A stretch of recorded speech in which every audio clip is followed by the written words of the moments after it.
on Fox 61, Connecticut's news station. I just ran under the pew, and then I covered my head. My friend Victor, saved me, though, because he laid on top of me, but he got hit. The sheer cruelty and cowardice of firing into a church full of children is absolutely incomprehensible. You cannot put into words the gravity, the tragedy, or the absolute pain of this situation. Now at 5, as you heard, a gunman shot through the windows of a Catholic school in Minneapolis while children were praying inside. 2 of them were killed and 17 more people were hurt. And as that city mourns, once again, the nation is asking a question that has no good answer. Why? It's 5 o'clock. You're watching the Fox 61 News. I'm Tim Lammers. Now, the threat does at least appear to be over in Minneapolis. The suspected shooter is dead. Police said he shot and killed himself. And about 2 hours ago, they identified him as 23-year-old Robin Westman. Officials said his mother worked at the school where he opened fire at about 8:30 this morning during Mass at the Annunciation School. So far, as we said, 2 children died. They were 8 and 10 years old. 17 other people were hurt. We've recently learned, though, all of them are expected to survive. There are no words that can capture the horror and the evil of this unspeakable act. Children are dead.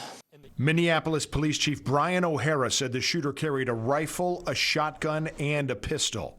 A gunman approached on the outside, on the side of the building, and began firing a rifle through the church windows towards the children sitting in the pews at the Mass. One witness told the Associated Press that he heard as many as 50 gunshots over the course of 4 minutes.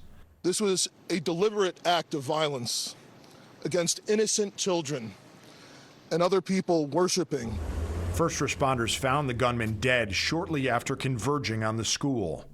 The coward who fired these shots ultimately took his own life in the rear of the church. Chief O'Hara said the shooter does not have an extensive known criminal history and said it's still too early to know what the shooter's motive was or if he was carrying those 3 guns legally. Again, 2 children died, and of the 17 hurt, some of them were critically injured, and many of them are children. Every one of us needs to be wrapping our arms around these families, and the amount of pain that they are suffering right now is extraordinary.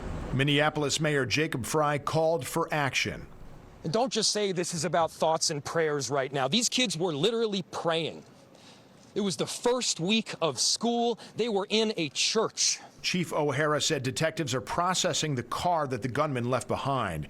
He said 2 church doors were blocked with what appears to be 2x4s, but they don't yet know if the shooter did that or someone else. Now, this shooting happened less than a day after 1 person was killed and 6 more were hurt in a shooting outside a high school in the same city. The FBI said the shooting is being investigated as domestic terrorism and as a hate crime targeting Catholics.